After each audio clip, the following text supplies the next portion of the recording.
Once upon a midnight dreary, while I pondered weak and weary over many a quaint and curious volume of forgotten lore, while I nodded, nearly napping, suddenly there came a tapping, as of someone gently rapping at my chamber door. At my chamber door, 'tis some visitor, I muttered. Only this and nothing more.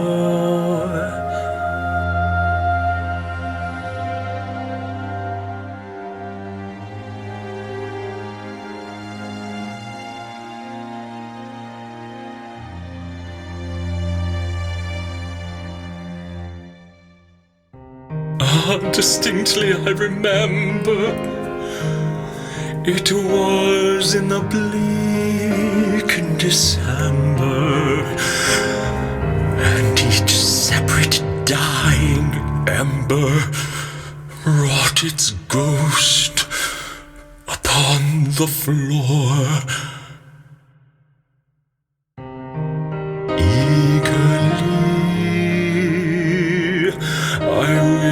The morrow, vainly I had sought to borrow from my book surcease of sorrow. Sorrow for the lost Lenore, for the rare and radiant maiden whom the angels name Lenore, nameless here forevermore.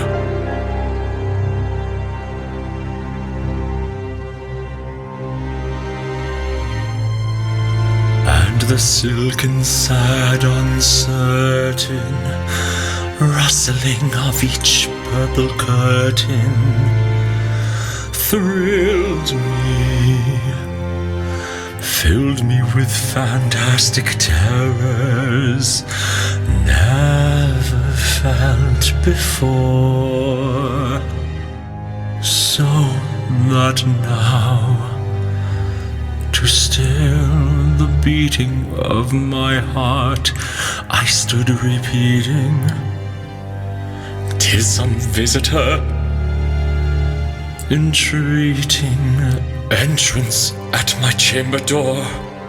Some late visitor, entreating entrance at my chamber door. This it is, and nothing more. Presently my soul grew stronger, hesitating then no longer. Sir, said I, oh madam, truly your forgiveness I implore. But the fact is, I was napping, and so gently you came rapping, and so faintly you came tapping at my chamber door, that I scarce was sure I heard you. Here I opened wide the door. Darkness there, and nothing more.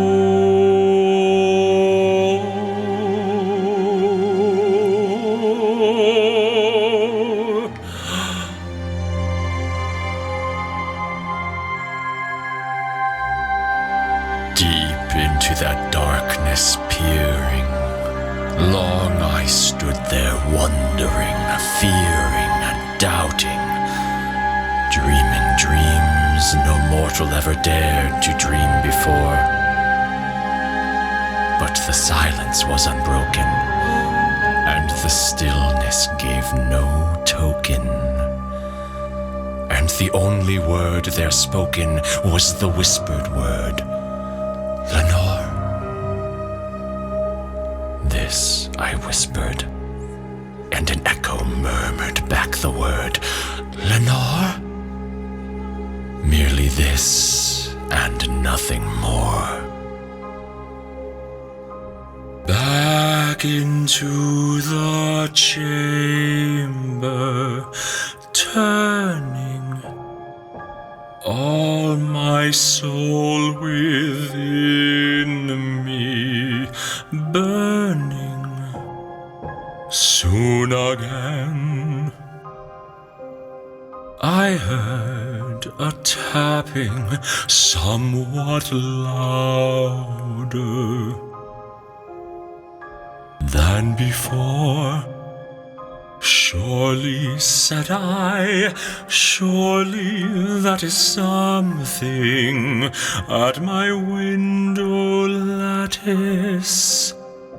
Let me see then what thereat is, and this mystery explore. Let my heart be still a moment, and this mystery explore. 'Tis the wind, and nothing more. Open here I flung the shutter, when with many a flirt and flutter in their steps a stately raven of the saintly days of yore. Not the least obeisance made he, not a minute stopped or stayed he, but with mien of lord or lady, perched above my chamber door, perched upon a bust of Pallas, just above my chamber door, perched and sat, and nothing more.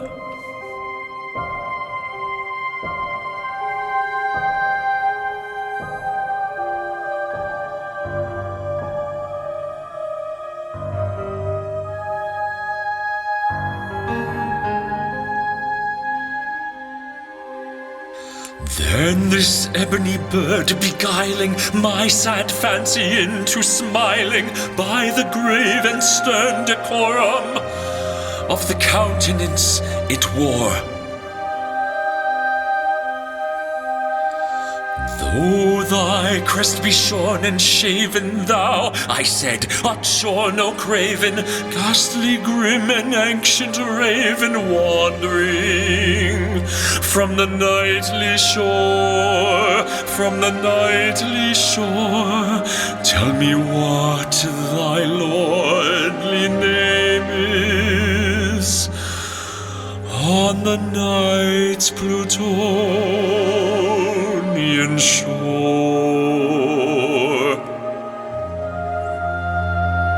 Quoth the raven, nevermore, nevermore,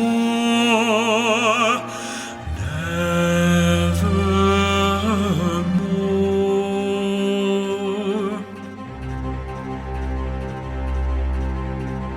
Much I marveled this ungainly fowl to hear discourse so plainly, though its answer little meaning, little relevancy bore. For we cannot help agreeing that no living human being ever yet was blessed with seeing bird above his chamber door. bird or beast, upon the sculptured bust above his chamber door, with such name as Nevermore.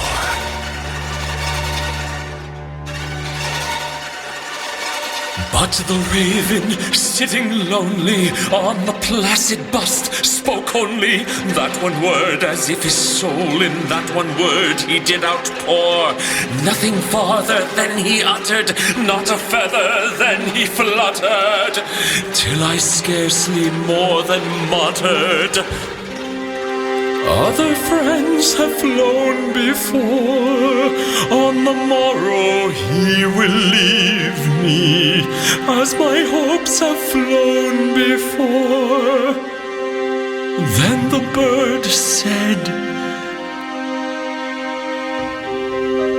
Nevermore.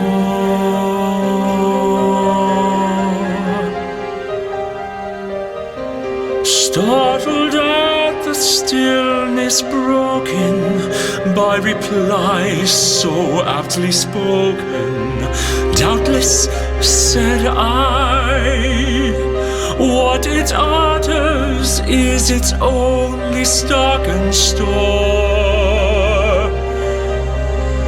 caught from some unhappy master, whom unmerciful disaster followed fast and followed faster, till his songs one burden bore, till the dirges of his hope that melancholy burden bore, of nevermore. But the raven still beguiling all my fancy into smiling, straight I wheeled a cushioned seat in front of bird and bust and door. Then upon the velvet sinking I betook myself to linking fancy unto fancy,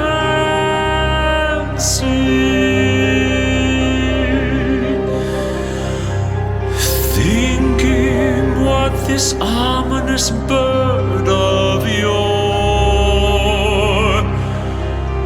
what this grim, ungainly, ghastly, gaunt and ominous bird of yore meant in croaking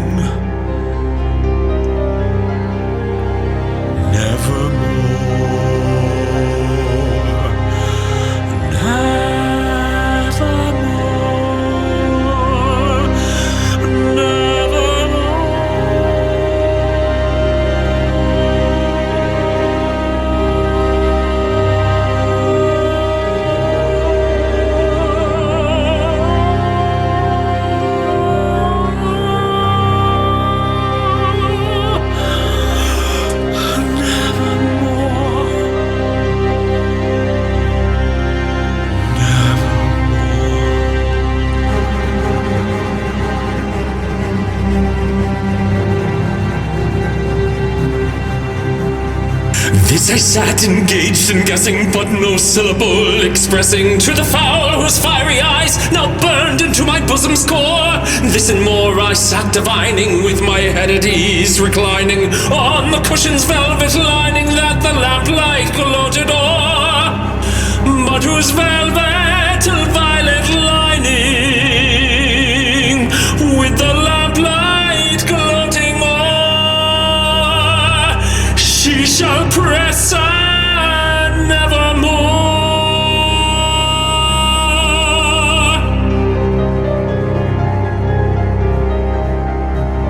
Then methought the air grew denser, perfumed from an unseen censer, swung by seraphim whose footfalls tinkled on the tufted floor.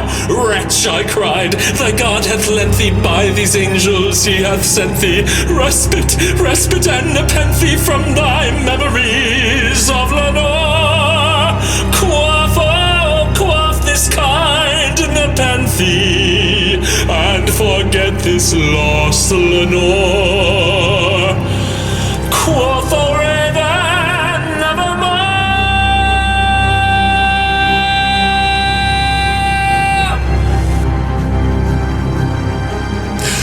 Prophet, said I, thing of evil, prophet still of bird or devil, whether tempter sent or whether tempest tossed thee here ashore, desolate yet all undaunted, on this desert land enchanted, on this home by horror haunted, tell me truly, I implore, is there balm in Gilead? Tell me, I implore. Quoth the raven, nevermore.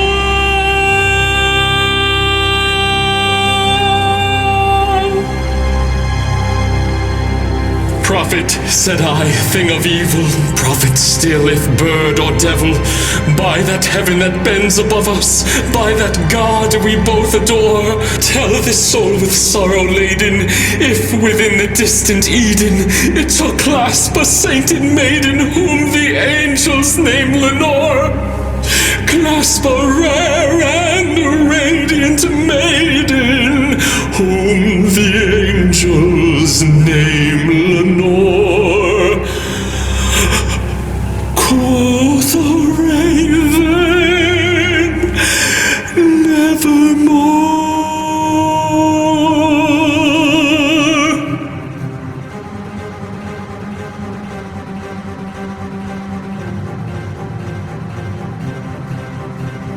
Be that word a sign of parting, bird or fiend, I shrieked, upstarting.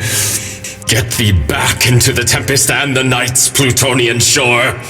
Leave no black plume as a token of that lie thy soul hath spoken. Leave my loneliness unbroken. Quit the bust above my door.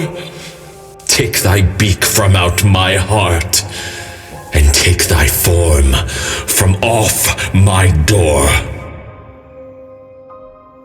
Quoth the raven, nevermore.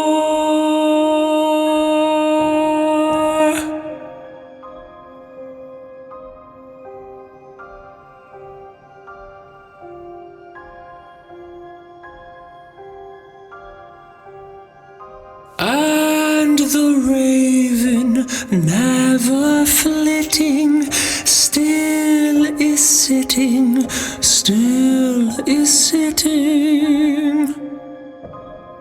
on the pallid bust of Pallas, just above my chamber door. And his eyes have all the seeming of a demon's that is dreaming, and the lamplight o'er him streaming throws his shadow on the floor, and my soul from out that shadow that lies floating on the floor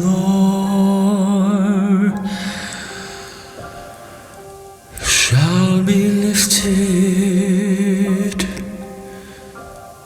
nevermore.